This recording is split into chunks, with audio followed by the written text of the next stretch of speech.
I just want to do a quick battery review on these batteries I got from Jag35, Jehu Garcia, who I admire quite a bit. He's put these batteries together himself. These are 50 amp hour lithium iron phosphate batteries. I'm using a Z-Tech charger, and I just want to show you one thing, the advantage of getting the A cells versus the B cells. As you can see right here, you start here for each individual cell with a negative and a positive. Then you switch it up. You have the negative here, positive here. Then for the next cell, you put the negative here, the positive here, and then for the last cell, you put the negative here and the positive there. And that charges each individual cell. On the Z-Tech, I have it set at 10 amps, but it kind of drops down to 3 and usually puts about 20 amp hours in each cell. Now here is the grade B cell. So let me tell you, one thing I do like about them is I like these terminals.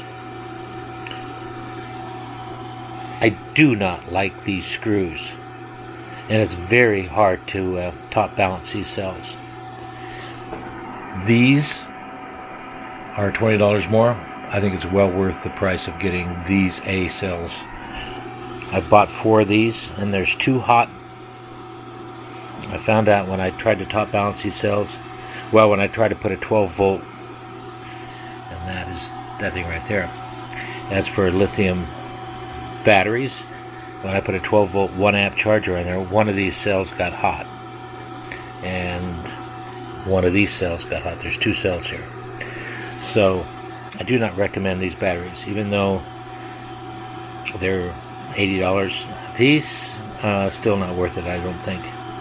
I do like these things right here. I bought these. The reason I have this BMS on this cell, because this is the one that's got a hot cell to balance it out.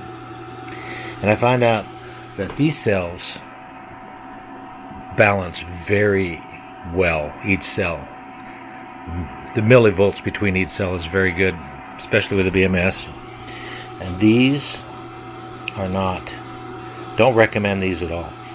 So I have enough to put a 4P 4S configuration together, so I have a 48 volt, which would be 200 amp hours. And you can see the boxes here. I haven't opened those up yet. I am slowly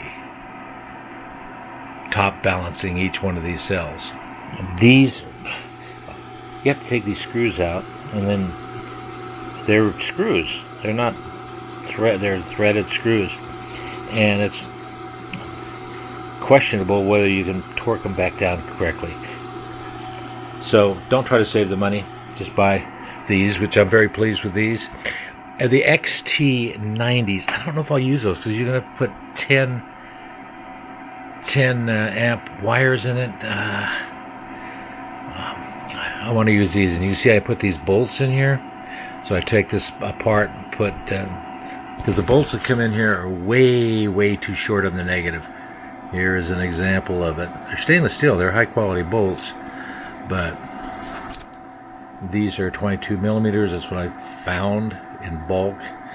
But probably you can get away with 15 millimeter. These are 5 millimeter bolts. These are 5 millimeter nuts. So I wanted to get the same kind, so I can reuse the nuts. So I plan on connecting here and on the positive end over here. And these are long enough so I can,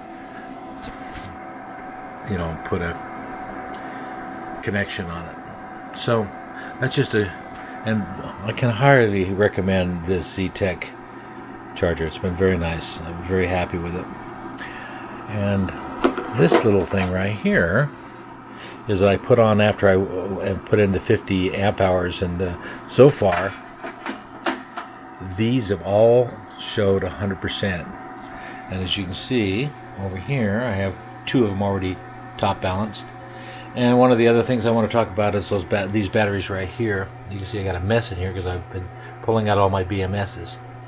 These are from battery hookup. I'm very happy with these. These are 75 amp hour batteries, so it'll be 3 in parallel. So it'll be 225 amp hour. And these do check out. They're 74.6 when I tested them out, but that's close enough.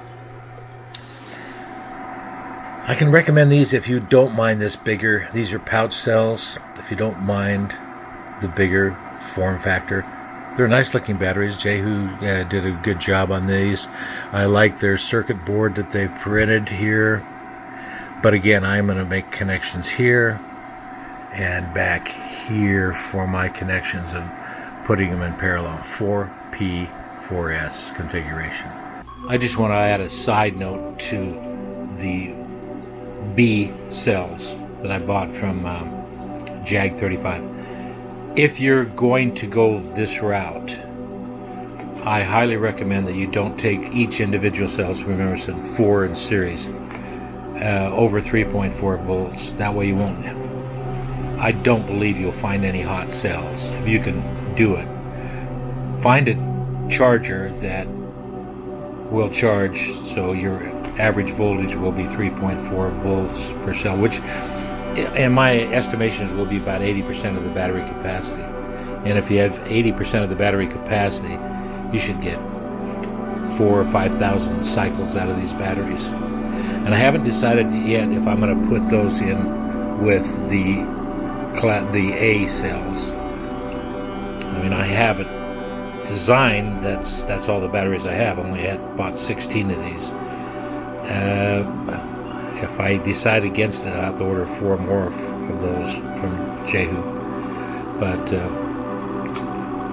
overall, I'm very pleased with those and not so pleased with these. But if I keep them at 80% charge max, I think these will be alright. I'm hoping anyway. Just thought I would add that on to my video. Thanks for watching. See ya.